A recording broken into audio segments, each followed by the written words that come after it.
The following is a conversation with Nic Carter, who is a partner at Castle Island Ventures, co-founder of coinmetrics.io, and previously a crypto asset research analyst at Fidelity Investments.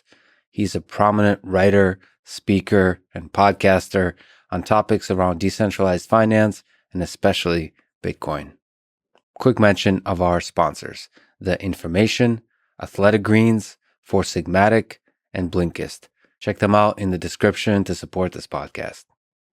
This conversation with Nic Carter is part of a series of episodes on cryptocurrency that is a small journey of exploration I'm on because I find decentralized finance, and especially Bitcoin, fascinating, technically and philosophically, especially because it may be the very mechanism that achieves a global decentralization of power, giving more sovereignty to the individual and making our systems more resilient to corruption, manipulation, and in general, to the darker sides of human nature. Please let me also address something for a few minutes that happened recently that's been weighing heavy on me. If you find me annoying to listen to, please skip to the actual conversation with Nic. I had a recent podcast episode with Anthony Pompliano where we spoke about Bitcoin and life in general for 3 hours. I was curious, inspired, positive, or at least I tried to be, as I usually do. Someone clipped out of context, a short segment of me mumbling something about having a PhD, and I started getting mocked online because that made it convenient for people to mock me for being yet another quote-unquote expert who learns about Bitcoin and thinks he knows everything.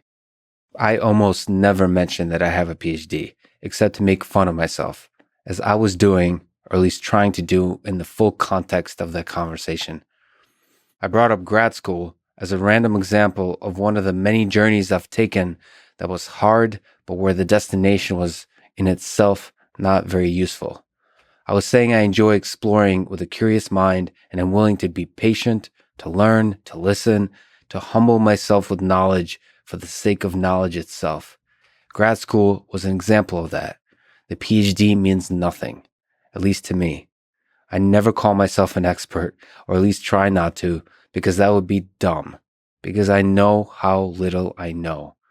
I'm not a influencer or a thought leader or whatever else silly self-aggrandizing label people put on their LinkedIn.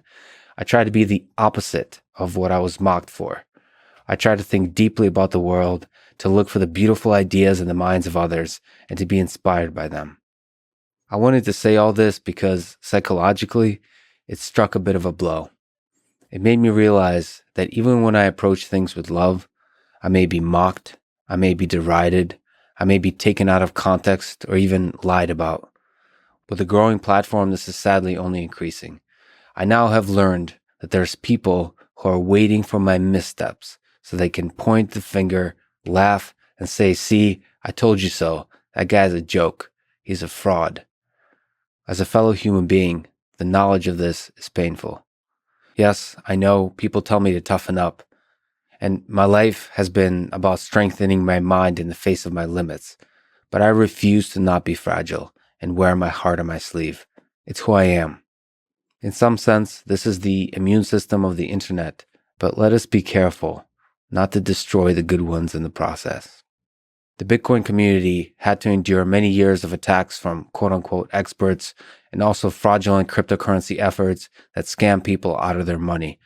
This created a powerful immune system that fought the attackers and the scammers. I understand this, and I also understand that one of the beautiful aspects of Bitcoin is its community of humans is decentralized. But some small part of this community has come to enjoy the us versus them battles, sometimes for the sake of the battle in itself. This happens in political discourse as well. I understand this, but to my limited mind, it sounds like groupthink, which has powerful defense mechanisms against bad ideas, but has dangerous consequences if taken too far, as in many periods of human history that I often talk about, where the us versus them thinking has led to the suffering of many. Again, I understand the value of this, as many Bitcoiners explained to me, but it's not the way I, as a sovereign individual, choose to walk in this life. By the way, none of this podcast should be treated as financial advice, before Nic kindly gifted me with $100 worth of Bitcoin in hardware form, I didn't own any.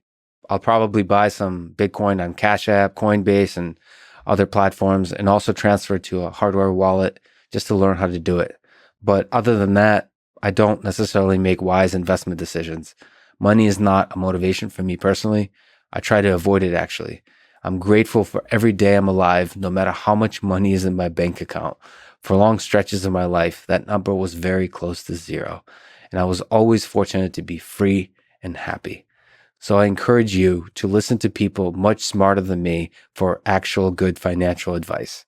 Here, I'm just exploring ideas.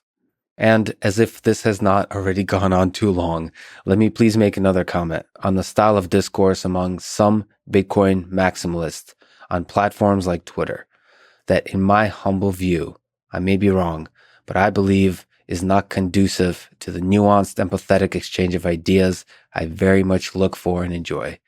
Again, I appreciate their style of discourse. I think I understand the value of it, but it's not my thing, so I don't want to engage in it. I want to hear the quiet voices in the room. I look for people to inspire each other, and when we disagree, I look for disagreement that is grounded in respect and empathy. I think that mockery and derision destroys the possibility of those nuanced conversations. It drives away the quiet, thoughtful, empathetic voices, and I try to give those voices space to be heard, to shine, to exchange ideas, whether we agree or disagree. So, if I happen to block you on Twitter, I block you with love. Honestly, I will never speak poorly of you or even think poorly of you. I would love to hang out in person, give you a big old hug, and talk about life over some beers. If you see or hear me say something stupid, which I'm sure I do often, or something you disagree with, and you still respect me as a human being, please show your love as I always do to you.